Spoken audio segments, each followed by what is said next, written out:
ஒரு ரகசியம் சூட்சுமமாக முருக வழிபாட்டில் சொல்லப்பட்டுள்ள ஒரு செய்தியை நான் சொல்லணும்னு ஆசைப்படுறேன். ப்ளீஸ். கந்த சஷ்டி கவசத்துல ஒரு வரி வருது, ஒரு நாள் 36 கொண்டு. அதாவது கந்த சஷ்டி கவசத்தை ஒரு நாளைக்கு 36 முறை படிக்கணுமா. படிச்சா 7 மணி நேரம் ஆகும். நான் படிச்சிருக்கேன்.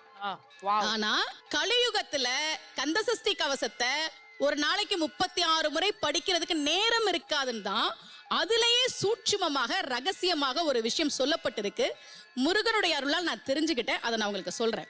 ரவண பவச ரரரரரரரா ரிவண பவச ரிரிரிரிரிரி, இதுக்கெல்லாம் என்ன அர்த்தம் நான் தேடி தேடி தேடி முருகன் அருளால் தெரிஞ்சுக்கிட்டேன். சரவண பவ முருகனுக்கான மந்திரம். இதை 6 முறை சொல்லணும்.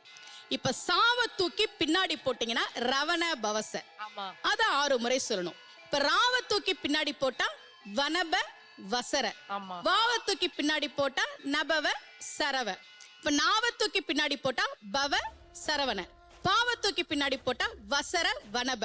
ஒன்னொன்னையும் 6 முறை சொன்னா 6 × 6 36 வரும். இப்படி சொன்னால் 5 நிமிஷத்துல சொல்லிடலாம். கந்த சஷ்டி கவசத்தை 36 முறை சொன்ன பலன் கிடைக்கும்.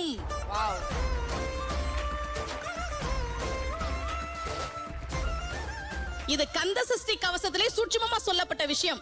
விஜய் தொலைக்காட்சி மூலமாக உலகெங்கும் இருக்கக்கூடிய முருக பக்தர்களுக்கு இந்த செய்தி போய் சேரணும் அப்படின்றதுக்காக நான் இதை தெரியப்படுத்துறேன். ரொம்ப மகிழ்ச்சி. அந்த முருகப்பெருமான் அழகான முருகனாக பழனியிலே அருள்பாலிக்கிறான். அவரை பற்றி பாடத்தான் அழகான பழனிமலை